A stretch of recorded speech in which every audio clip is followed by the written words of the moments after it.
What does this mean? Why are we being targeted? This is the first time these powers have been used by the EU and they're directed at Australia.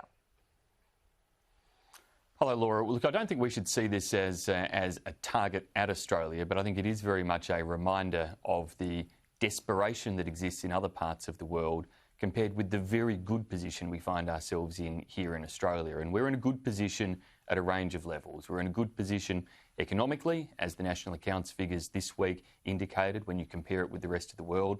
We're in a good position when it comes to COVID transmission compared with the rest of the world, with our country now recording remarkably low incidences, in fact no incidences in recent times of COVID transmission.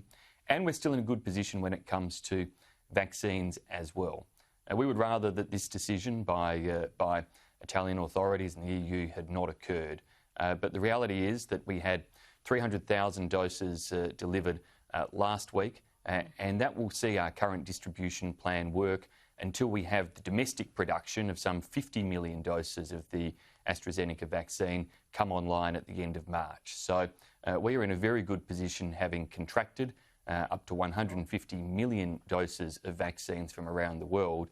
And so that vaccine position for Australia, the transmission of COVID position for Australia and the economic position for Australia really is the envy of the types of countries who are taking this sort of more desperate action. Sure, but if this one shipment is blocked, what's to say subsequent shipments won't be? Have you sought assurances? Well, we will be seeking assurances. We've been doing that all along, and we are obviously disappointed and frustrated by this decision. But it's also why we took a belt and braces approach. We didn't just say, well, we will contract from one singular source enough vaccines for the entire Australian population once over. We've contracted up to 150 million doses of vaccines, including 50 million doses to be produced here in Australia at the CSL facilities. So that was about ensuring that we built in contingencies for the likelihood that things would go wrong. The world is in quite uncharted territory at present. It's unsurprising that some countries will tear up the rule book when they're in uncharted territory, and that's why we've taken these very cautious approaches and made sure, of course, the rule book. Well, this is not ordinary sort of behaviour in terms of when goods are contracted and under trade agreements that exist around the world and commitments that countries make through the World Trade Organisation.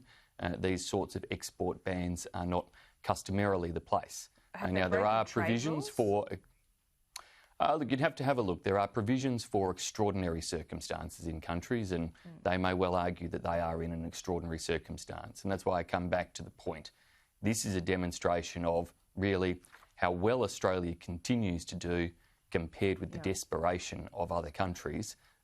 And we will continue to do well thanks to all the policy measures we've put in place, and that includes the vaccine arrangements we've put in place. Australians should have confidence that they will be offered vaccines during the course of this year. Sure. And what I encourage every Australian to do is to accept that, to take that vaccine, so that we can create herd immunity across the Australian population, so that we can get the maximum benefit from the vaccine and that we can get everything back to as normal as possible for the future. Are we victims of our own success? In the United States, they're rolling out almost 2 million vaccines a day. Here, we barely reached our first week target. Why?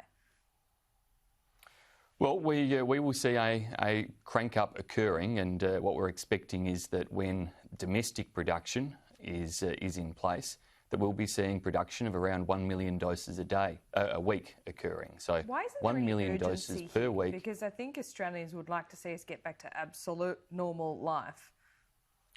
I think Australians will see that there will be a real crank-up that happens when we have that large-scale production, all the facilities that are in place. We're seeing the first doses of AstraZeneca released and supplied to individuals in Murray Bridge here in South Australia today. Other states will follow suit. Of course, over the last couple of weeks, we've seen the doses of the Pfizer vaccine rolled out. We are seeing that scale-up occur. And I think Australians will see when it really hits peak scale-up that those numbers, those weekly numbers, elevate very, very quickly to get us through to all Australians having the opportunity to be vaccinated during the course of this year.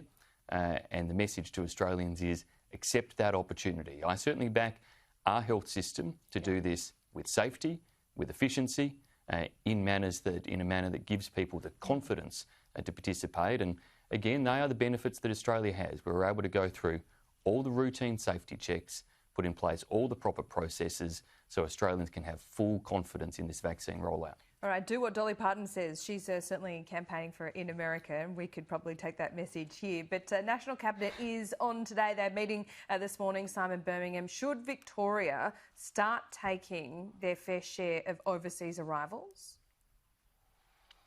Well, they ideally would. Some 17 international flights, I gather, have been cancelled that would have landed in Victoria and would have provided opportunities for Australians to safely return home. Victoria, before they put these measures in place, was on track to be taking around 1,100 returning Australians and arrivals per week, and we would ideally see them do so safely through Medi hotels. Other states are carrying a load at present, and in doing so, other states are returning Victorian citizens and residents into Australia, and it would be a much fairer arrangement if Victoria did its bit. Is there any excuse how for they it choose not to do that? picking up that slack now? Well, look, we've had remarkable success lately in terms of COVID suppression right across the country, and I can understand everybody wants to keep it that way, but I think other states and territories have demonstrated that you can run the Medi hotel systems with a high degree of confidence, with strong safeguards in place. Victoria should do that, or should roll out its alternatives, but ideally they would be contributing to the return of Victorians, just as other states are doing so to the return of all Australians. Okay,